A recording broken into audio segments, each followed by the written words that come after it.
इन्नल्लाह अला कुल्ली शैइन कदीर। एक बात मुझे याद आई कि एक डॉक्टर साहब थे, बड़ा मशहूर थे, और उनके हाथों में अल्लाह ताला ने बड़ा शिफा अता फरमाई थी, बहुत शिफा अता फरमाई थी। उनके पास जो भी मरीज आता था ठीक होकर जाया करता था। बहुत लोग होते हैं जिनका नाम फेमस हो जाते हैं, जो जिनका नाम हो जाता है तो दूर दूर लोग उन्हें जानने लगते हैं। और आजकल का आप अगर ये मुआशरा देखें तो इसमें जो डॉक्टर लोग होते हैं, तो अक्सर, सबकी बात तो मैं नहीं करता, लेकिन अक्सर लोग ऐसे होते हैं डॉक्टर जो कौम को लूटते हैं, पैसा खाते हैं। और कहीं कहीं तो ऐसा होता है कि मरीज मर चुका होता है, फिर भी मरीज के घर वालों से डॉक्टर पैसे ले लेते हैं कि आपके मरीज को ठीक कर देंगे, हालांकि वो मर चुका मरीज। बताएं उनकी गैरत कहाँ मर गई, कैसे उनके ज़मीर मर चुके हैं कि वो किसी को भी नहीं बख्शते। तो ऐसे हॉस्पिटल में जाने से बचें कि जो कौम को लूटते हैं। एक डॉक्टर साहब ने बताया कि अक्सर डॉक्टर होते हैं जो लोगों को लूटते हैं। दवा अगर 5,000 की है तो 50,000 की बना के देते हैं।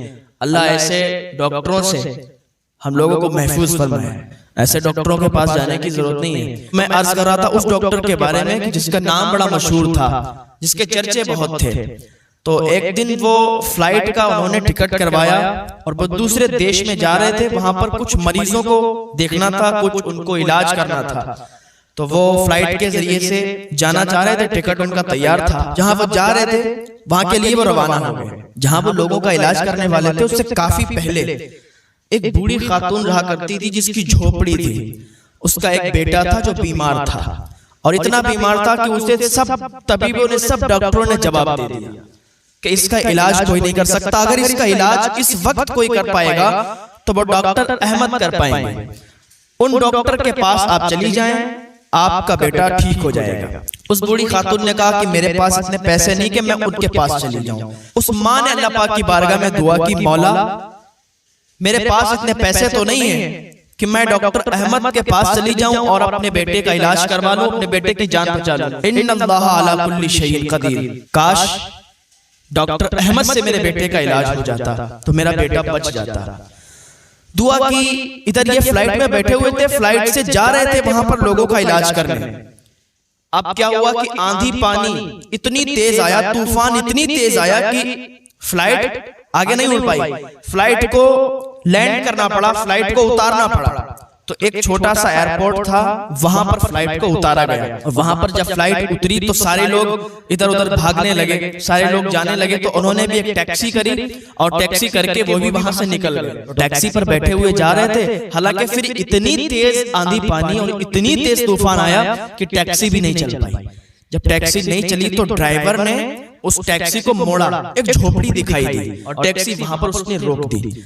और डॉक्टर साहब जल्दी से उतरे और उसी झोपड़ी के अंदर चले गए। जब उस झोपड़ी के अंदर पहुंचे तो क्या देखते हैं, एक बेटा है और उसकी माँ बैठी हुई है और वो अल्लाह पाक की बारगाह में दुआ कर रही है। ये तो कियारी माँ कोई और नहीं थी, ये वही थी जिसने अल्लाह पाक की बारगाह में दुआ की थी, मौला डॉक्टर अहमद से हम इलाज नहीं करवा सकते, हमारे पास इतना पैसा नहीं है, इतना माल और दौलत नहीं है कि हम डॉक्टर अहमद से अपने बेटे का इलाज करवा लें। जिसने दुआ की थी। तो क्या देखते हैं कि डॉक्टर उसी औरत के घर पहुंचे, उसी बूढ़ी खातून के घर पहुंचे कि जो डॉक्टर अहमद के आने का इंतजार कर रही थी, जो डॉक्टर अहमद के लिए दुआएं कर रही थी कि काश वो हमारे बेटे का इलाज कर देते। डॉक्टर अहमद ने जल्दी से उसके बेटे को देखा और उसके बेटे का इलाज करना शुरू किया। फ्लाइट का उतरना, फ्लाइट का अपने वक्त पर पहुंचने से पहले दूसरे एयरपोर्ट पर उतरना, डॉक्टर अहमद का टैक्सी पर बैठना और डॉक्टर अहमद की टैक्सी वहीं पर रुकना जहां पर वो बूढ़ी औरत रहती थी, जो वो दुआएं कर रही थी कि काश डॉक्टर अहमद से मेरे बेटे का इलाज हो जाता।